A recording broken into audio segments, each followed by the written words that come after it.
Почитувани гледачи, ова се вестите на Слободна Македонија. Јас сум Кристина Костова, а од денешните вести кои власта не сака да ги знаете, издвојуваме. Политичка конвенција ќе го означи стартот на бојкот.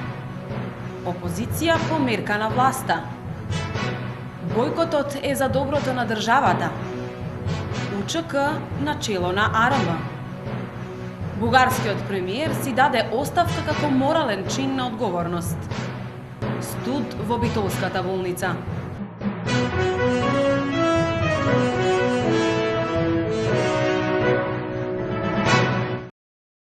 Во недела на 24 февруари, точно на 2 месеци после црниот понеделник и 1 месец пред локалните избори, Сојузот за иднината ќе одржи политичка конвенција во Домот на културата во Куманово со почеток во 12 часот.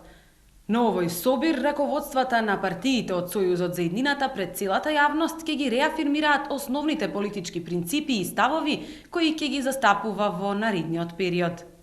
Наша примарна цел е да им објасниме на граѓаните зошто оваа форма на политичко действување и пружањето на отпор е единствениот начин за државата да излезе од длабоката политичка криза во која се наоѓа и да се придвижи конечно во вистинска насока. На 24 март 2013 година сите граѓани ќе бидат исправени пред досега најважниот личен и демократски предизвик со својот избор да не учествуваат на вакви локални избори, сушност да го дадат својот конкретен влог за иднината на државата. Убедени сме дека граѓаните ќе препознаат дека ова е единствената можност за обнова на демократијата, слободата и правдата во Република Македонија и масовно ќе му се приклучат на ова наше движење. Во пресрет на локалните избори и по најавата за бојкот на опозицијата се остваруваат заканите на Никола Груевски искажани пред неколку месеци, со кои практично најави дека ќе се формира опозиција по мерка на власта. Премиерот неколку пати повтори дека опозицијата пред се СДСМ мора да се опамети, а во спротивно ќе се појави нова опозиција. Сега тој проект на власта се реализира со тоа што неколку теми на поранешни членови на СДСМ кои се кандидираа на изборите би се представиле како нова опозиција и како вистински против кандидат на власта на локалните избори. Како еден од предводниците на контролираната опозиција се споменува бизнисменот Минчо Јорданов, чија градежна фирма Бетон учествува во најголемиот број проекти од Скопје 2014. Информациите во јавноста говорат дека Стефчо Јакимовски заедно со Бузлевски и Цветковски веќе одамна се вклучени во проектот на власта за формирање нова опозиција. Градоначалникот на Куманово Зоран Дамјановски јавно им се извини на граѓаните за неможноста да гласаат за опозицијата на престојните локални избори. Тој уште еднаш го оправда бојкотот како единствена опција во борбата за демократија. Бојкотот на овие избори е исправна одлука, а промена на актуелната власт во државата е единствениот можен начин да се справиме со злото што ни се случува.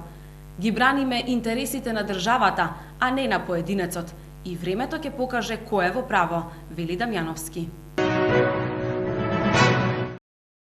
Новиот министер за одбрана Талат Џафери, познат како командант Форина во УЧК, со високи воени почести ја прими функцијата од партискиот колега Фатмир Бесими. За да остави провокативен впечаток, на крајот од свечениот говор, Џафери не ја изговори протоколарната реченица "Да живее армијата на Македонија", иако му беше запишана како последна. Со тоа и со непочитувањето на официјалниот јазик, неговите поенти дека армијата ќе стане мултиетничка и дека ќе биде промотор на соживот, изгубија на значење.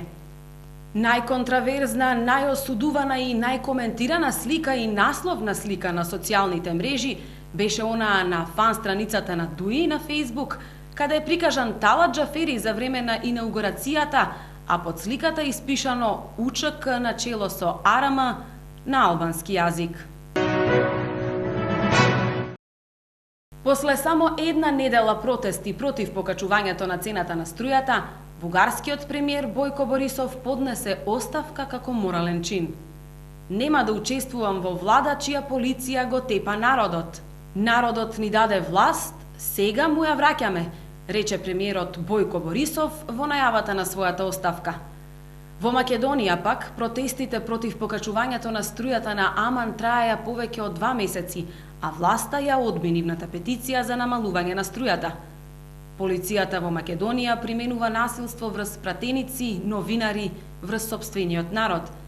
И покрај сите овие скандалозни случувања во земјава, премиерот Никола Груевски се однесува како никогаш да не слушнал за морални или етички критериуми и одговорности. Тој како да не размислува за етика или морал, туку цврсто го гушнал своето премиерско столче како да му е последно. 3 дена не функционира парното во болницата во Битола, а пациентите се смрзнуваат. За да го заштитат кревкото здравје, пациентите во собите донеле греалки од дома и кебиња за да се греат. Најзагрижувачки е во одделот за гинекологија, каде студот го демне здравјето на бебињата. За да биде срамот уште поголем, како причина за ладните радиатори, се наведуваат неплатените сметки. Во исто време, додека пациентите се смрзнуваат заради неплатени сметки, владата дополнително ги задолжи граѓаните за нови 57 милиони евра.